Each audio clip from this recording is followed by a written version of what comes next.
Welcome back to Exploring the Spectrum, where we take a look at advocacy for folks that are impacted by the autism spectrum. I'm Steve Strum. This morning we have Trudy Ann Pines with us from AHRC New York City Middle School and High School. Did I get it right? You got it right. Absolutely. All right. Right. So I know we were talking a little bit offset. You are in the leadership, I believe, assistant principal for the middle school and high school that focuses Correct. on helping folks that are on the spectrum to get through middle school, high school, to integrate to society. I think that that's kind of a pretty good summation of your work.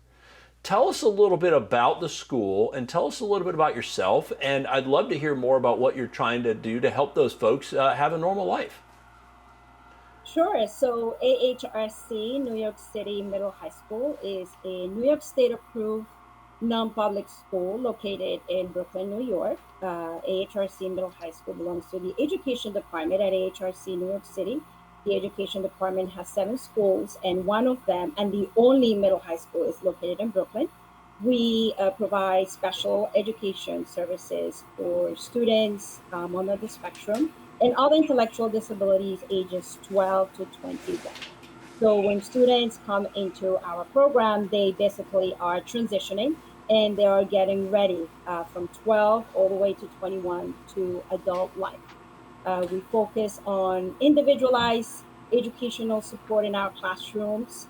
We focus on pre-vocational, vocational skills, internship activities, which help our students to be more socially responsible in the community and increase their socialization and community skills. So when you're talking about somebody who's on the spectrum, right? We go all the way from somebody, and I know that the word Asperger's is not used much anymore, but we go all the way from a very low level of autistic spectrum concern to all the way to the high level, which is, nonverbal, limited functionality. And you guys serve the entire group. Obviously, some that may need more care and some more assistance obviously get a different level of care than some that may just have, certain tendencies on the lower end of the scale. One of the things that has happened over the last few years, as normal kids with special needs, adults, we really have gone through a very interesting social experiment with regards to isolation, with regards to COVID, right? And you being in New York, right, one of my favorite cities in the country, I was there recently when we were kind of sort of opening up, and on the surface streets, right, it was pandemic with masks. In the buildings, there was nobody in there, but in the subway, everybody. It was like there was 3 different environments that were occurring above ground, in a skyscraper, and below ground with regards to COVID response. For the kids and the young men and women that you are helping to integrate into society, what has been different for them who may already have socialization challenges?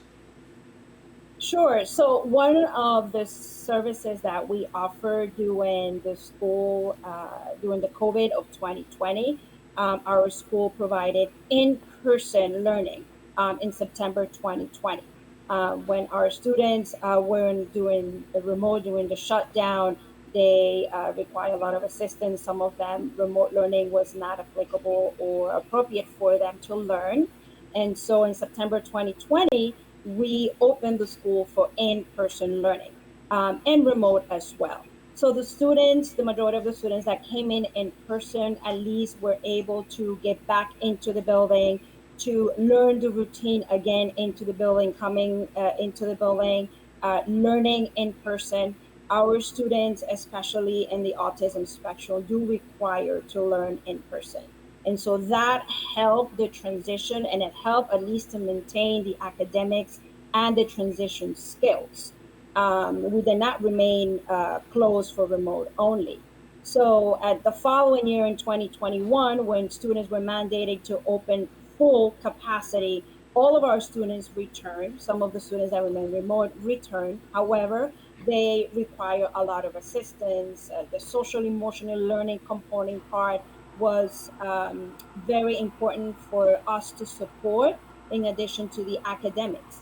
The internships, of course, were limited. It was more virtual, but the most important part of the school to address these students coming back from remote or continuing in person was the social emotional learning.